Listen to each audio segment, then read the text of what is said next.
رمضان کا مبارک مہینہ تھا۔ شہر کی فضا میں ایک عجیب سی روحانیت اور سکون محسوس ہو رہا تھا۔ گلیوں میں شام کے وقت افطار کی خوشبو پھیل جاتی تھی۔ کہیں کھجوریں پلیٹوں میں رکھی جا رہی تھیں، کہیں بچے مسجد کی طرف بھاگ رہے تھے اور کہیں لوگ قرآن کی تلاوت میں مصروف تھے۔ ہر طرف ایسا لگتا تھا جیسے اللہ کی رحمت آسمان سے زمین تک اتر آئی ہو۔ اسی شہر کے ایک سادہ سے محلے میں 12 سال کا ایک لڑکا رہتا تھا جس کا نام علی تھا۔ علی کا دل بہت نرم تھا۔ رمضان آتے ہی وہ اور بھی زیادہ کوشش کرتا تھا کہ زیادہ سے زیادہ نیکیاں کرے۔ اس کی دادی اکثر اسے بتایا کرتی تھیں کہ رمضان ایسا مہینہ ہے جس میں چھوٹی سی نیکی بھی اللہ کے نزدیک بہت بڑی بن جاتی ہے۔ ایک دن دوپہر کا وقت تھا۔ سورج بہت تیز چمک رہا تھا اور گرمی اپنی شدت پر تھی۔ گلیاں تقریباً خالی تھیں کیونکہ زیادہ تر لوگ گھروں میں آرام کر رہے تھے۔ علی اپنے چند دوستوں کے ساتھ گلی میں کھیل رہا تھا۔ کھیلتے کھیلتے اچانک اس کی نظر سڑک کے کنارے پڑی ایک چیز پر گئی۔ وہ قریب گیا تو دیکھا کہ ایک بہت کمزور اور زخمی سا کتا زمین پر پڑا ہوا ہے۔ اس کی سانسیں تیز چل رہی تھیں اور وہ شدت کی پیاس سے ہانپ رہا تھا۔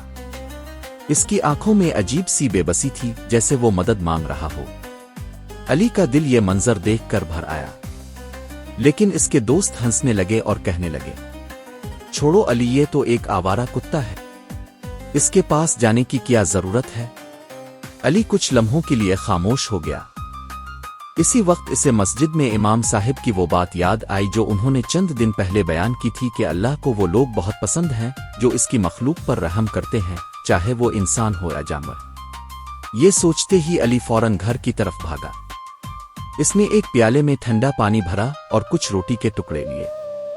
پھر وہ آہستہ آہستہ واپس اس جگہ آیا جہاں وہ کتا پڑا تھا۔ وہ کتے کے قریب بیٹھ گیا اور نرمی سے پیالہ اس کے سامنے رکھ دیا۔ کتے نے کمزور آنکھوں سے علی کو دیکھا، جیسے وہ سمجھ رہا ہو کہ کوئی اس کی مدد کے لیے آیا ہے۔ اس نے آہستہ آہستہ سر اٹھایا اور پانی پینا شروع کر دیا۔ کچھ ہی لمحوں میں اس کی سانسیں تھوڑی بہتر ہونے لگیں۔ علی نے روٹی کے ٹکڑے بھی اس کے سامنے رکھ دیے۔ یہ منظر دیکھ کر علی کے دوست خاموش ہو گئے۔ شاید پہلی بار انہوں نے جانور کے ساتھ اتنی محبت اور رحم کرتے دیکھا تھا۔ شام کو جب اذان ہونے لگی تو علی مسجد کی طرف چل پڑا۔ افطار کے بعد امام صاحب نے درس میں ایک واقعہ سنایا۔ انہوں نے بتایا کہ ایک شخص کو صرف اس لیے جنت مل گئی تھی کیونکہ اس نے ایک پیاسے کتے کو پانی پلایا تھا۔ یہ سن کر علی کے دل میں عجیب سا سکون پیدا ہو گیا۔ اسے لگا جیسے اللہ نے آج اسے ایک خاص موقع دیا تھا۔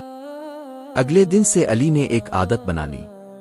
وہ روز اس جگہ جاتا اور اس کتے کے لیے پانی اور کچھ کھانا رکھ دیتا۔ آہستہ آہستہ وہ کتا پہلے سے بہتر ہونے لگا۔ اس کے زخم بھی آہستہ آہستہ بھرنے لگے۔ چند دن بعد وہ کتا علی کو دیکھتے ہی دم ہلانے لگتا تھا اور اس کے پاس آ کر بیٹھ جاتا تھا۔ مگر ایک رات علی کے گھر میں اچانک پریشانی پھیل گئی۔ اس کے والد کی طبیعت اچانک بہت خراب ہو گئی۔ گھر میں سب لوگ پریشان ہو گئے۔ علی کی آنکھوں میں آنسو آ گئے۔ اس نے پہلی بار اپنے والد کو اس حالت میں دیکھا تھا۔ اس رات علی نے سحری تک جاگ کر اللہ سے دعا کی۔ وہ بار بار کہہ رہا تھا، اللہ میرے ابو کو صحت دے دیں۔ صبح ہوتے ہی ڈاکٹر دوبارہ آیا۔ اس نے چیک کیا تو حیران رہ گیا۔ علی کے والد کی طبیعت پہلے سے بہت بہتر ہو چکی تھی۔ گھر میں سب نے سکون کا سانس لیا۔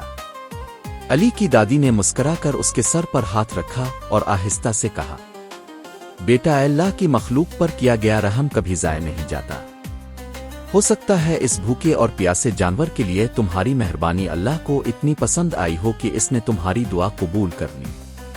علی خاموشی سے آسمان کی طرف دیکھنے لگا۔ اس کے دل میں اللہ کے لیے شکر اور محبت بھر گئی تھی۔